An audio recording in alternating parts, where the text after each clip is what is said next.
kiss for you.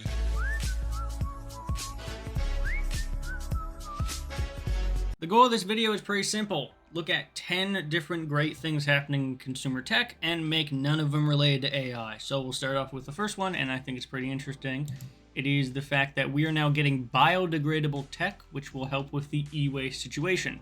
The Dresden University of Technology is now showcasing a recent invention, which is organic circuitry, as you can see here, in an effort to reduce the electronic waste that is being created. Now, this is obviously in a startup setting, where in a very research-based application, but it does talk about the fact that you have 50 million tons of waste every year, and this is trying to prevent it from happening because a large contributor of the waste is the PCB boards, which are now trying to be made with a normal amount of waste instead of an excessive amount of waste, and they're doing this via stuff called leaftronics, which is an interesting term that will probably get changed over time, but that's what they're calling it currently.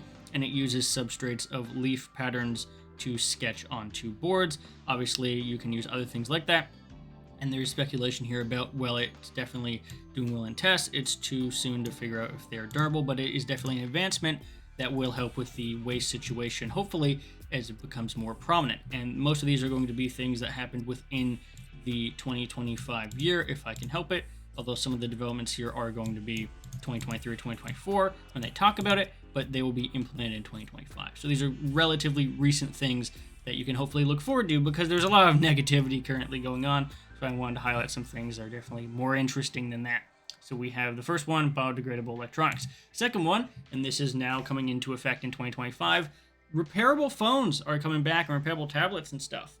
Phones will now have to have replaceable batteries and be considerably more repairable due to a new EU regulation ruling expected to take effect in 2025, where they will be required to make significant changes in the way they design their phones, in terms of like how they do use of replaceable batteries and other options there, as well as, I believe, providing security updates when they know for longer periods of time. I think 7 years, I believe, once they no longer support the phone, which is a very large change considering most manufacturers ignore that.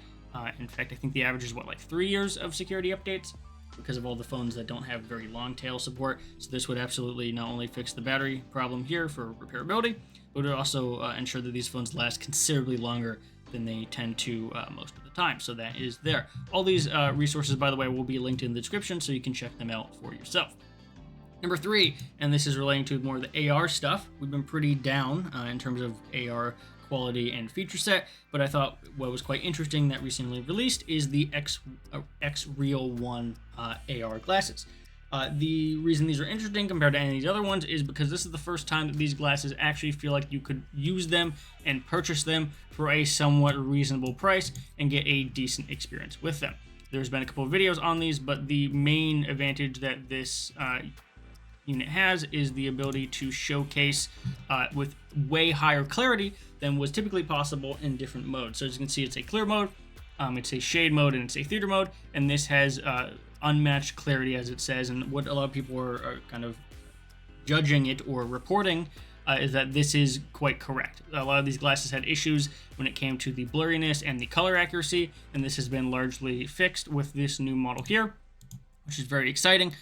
It also has sound by Bose, so the sound quality will be somewhat reasonable. And if you can see here, I don't know if they have a picture of it, but there is a cord here that connects, that you can connect it to various things. People are using it to display projectors, laptops, tablets, gaming devices, Switch, that kind of thing, and making that a bigger screen. But this is quite impressive because of this relatively reasonable $500 price for what is a roughly first or second generation AR glasses product. I think this is definitely the most interesting and the most evolved, as you can see here, just in terms of it talking about the clarity as well as the shake. Oftentimes in VR and AR, you'd get this really weird double screen door or ghosting effect, and that, at least on here, appears to be mostly, but not all the way, fixed. So this is definitely something you should be checking out and interested in if you are interested in any AR or VR technology. The fourth thing here is something that I think people are starting to realize as it happens more in phones. We have achieved silicon carbon batteries. What's the advantage of silicon carbon? 2 things. One, as it says here, you can achieve higher cycles without external pressure. What this pretty much means is your batteries are going to last longer. Typically, lithium-ion batteries degrade over time when they get to about the 300 or 400 charge cycles, and that is because of external pressure being put on by the charging in and out, which they're not technically supposed to be able to do for long periods of time. So a couple interesting notes about this silicon carbon is that we're able to not only achieve higher cycles without that pressure, meaning they'll last longer, but we're able to put significantly higher capacities in these devices without it being a problem. I believe one of the more recent OnePlus, or was it Vivo? One of the recent phones that's coming out has like a 6800 milliamp hour battery. Vivo S16, yeah. 6800 milliamp hour battery. However, it is available only in the Asian market because of EU regulations, but that is what it is. Vivo X80 and the Vivo S16 are the ones that have quite a bit higher battery life here, as it's being X60. Yes, the X60 and X80 that have a very large 6800 milliamp hour capacity, which is very nice. So that is coming, and that is very good because that's what silicon carbon lets you do, is have both longer lasting and bigger batteries in the same form factor that you had before. On the topic of batteries and long lasting, the fifth thing is that we have longer lasting electric cars, and it's not just longer lasting range in like the top end $150,000 mark. It's finally coming down to normal cars people could actually afford, which is awesome because frequently it's not the case. Obviously, the top end is going to be stuff like the $120,000 Lucid Air, but directly below that, the Chevy Silverado EV at $400. That's considerably cheaper. And then you go down a little bit, and you have the let's go here. You have the Hyundai Ioniq 6, which is significantly cheaper. That's $300. You have the Fisker Ocean not being sold anymore, but you can get them very cheap. $290. You have things like the cheaper.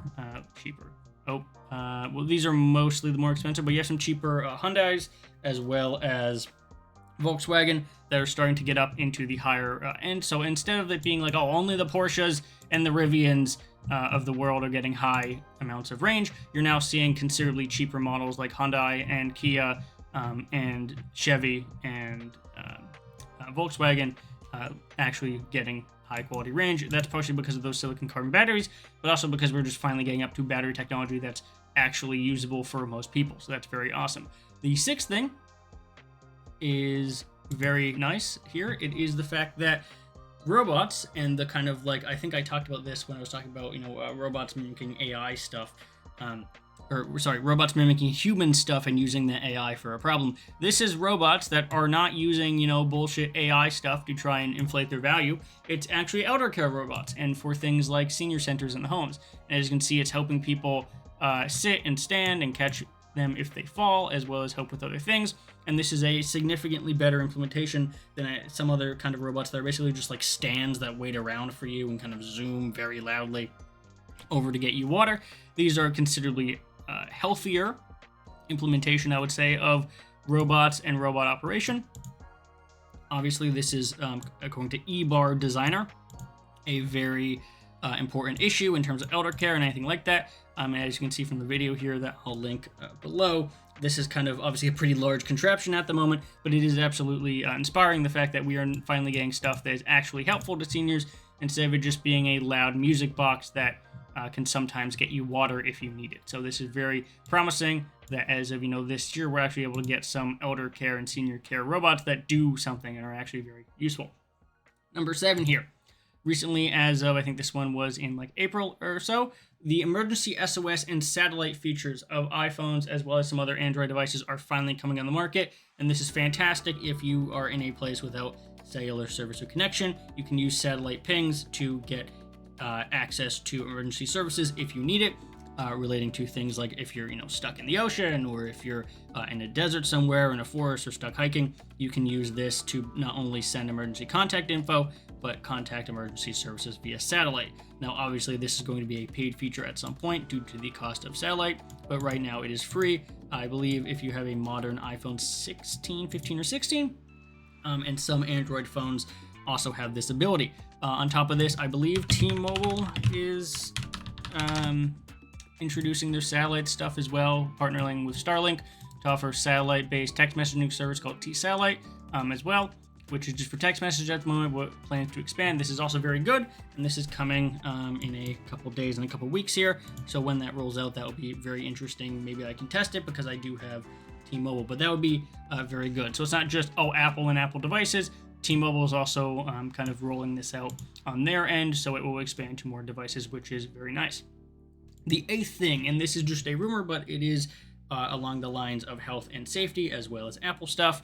The rumor is that the new Ultra 3 and Apple Watch Series 11 will have blood pressure monitoring, which is very nice for medical grade blood pressure monitoring, which is very nice instead of having to go to the doctor. And it should be more accurate than just the ones you can get normally on your arm. This is also in relation to maybe, hopefully, the blood oxygen monitoring coming back on the Apple Watches this year in an attempt to get rid of the patent troll crap that they're dealing with that. It would be very nice to see this actually work. On top of having blood pressure monitoring, that would be two very big additions to the health effects and the fitness effects of the Apple Watch. And obviously blood pressure monitoring is something you can do currently, but it would be very nice to have it on a device that already has all your other health stuff on it. If you can get accurate readings that can be sent to your doctor through the health app, that would be very much appreciated. So that's definitely a very good thing. It does appear to be delayed, but still expected, which is always good to see that they're taking their time with it and making sure to get it right. Number 9 is something that people have definitely not heard about before. Companies like Flume and Moem are but are now offering advanced smart water sensing detection for leaks and water damage, which is really unfortunate timing because we just discovered we have that in our basement. Awesome. That's going to couple $10,000. But yeah, so Moe and Flume are the two biggest companies. The Flow Shutoff is a water detection system that will detect leaks and water damage in your here, and they say it's 8 times, and the info about water damage and the little system here in terms of detecting leaks as well as other house management things. Now, obviously, I haven't tested this or anything. Most of these are, things that not consumer grade in terms of you able to use it, are not things that are widely available right now. But for instance, the Flow Shutoff here will help with that. So if you have prone water damage in your house or other things, this detector here can allow you to detect that quite quickly, which will save you thousands and thousands of dollars if you, detect it early and are able to prevent the issue from happening. I wonder if we can get a price on that. It looks to be the system is $20 a month, which is always an interesting choice when it's a physical thing, but I assume that's because it has some kind of app that lets you monitor it in real time. $24 a month, yeah. It includes a 3-year plan, extended warranty, deductible coverage. Let's see, ultimate plan includes more leak detectors, battery backup, or you can buy the smart water and shut off only itself, which is this thing, and you can buy it outright. So that is nice. Instead of paying, $650. Instead of paying what is $20, $30 a month, you can just buy it directly outright without any of the bullshit like app or any of this Flow Protect stuff, and you can buy it outright for about $650. To be honest, well, that seems like a lot, and I haven't necessarily looked into a ton of this. Real-time alerts is very nice, especially as we've looked at. These things can hide, and R1 had hidden, and it's going to cost us like $8,000 to fix it or something. So definitely it's very nice to have something like this to protect your system, and you can buy it outright if you don't want to pay for a subscription. So that is very good. The last thing here is actually going back to touch controls for a lot of things. A good example here is the Nothing Headphone 1 is bringing back the touch control setup here with a scrollable dial here as well as the buttons, and there's no touch controls on these ear cups. That is very nice. This is just an example of a major player removing the need to look at touch controls on things like earbuds as well as headphones and replacing them with actual physical buttons, which is very good. As you can see there, they have power button, scroll wheel, some other buttons there compared to the touch control, or not touch control on these, but like most headphones are touch control. And I just disable them whenever I have them, like my Sennheiser and Sony's. Both have touch controls on them, and I just ignore them pretty much because, yeah, they're really annoying to use. So that's very nice. This applies to both headphones with touch controls, and this is going to be very nice. Also applies to cars. Hyundai, as well as, I believe this is Mercedes. Yep, Hyundai, Mercedes, and is that it, or is there another one? It's at least Hyundai and Mercedes, and I believe Volkswagen as well, are bringing back physical buttons. instead of having everything be stuck in the touch control on the screen and all that, they bring back physical buttons. So as you can see, this applies to the Hyundai, I think, Ioniq models for electric cars. This, I believe, is like a EQS6 because it has this like trim here. They bring back physical buttons. Audi, it's possible that they're bringing back physical buttons.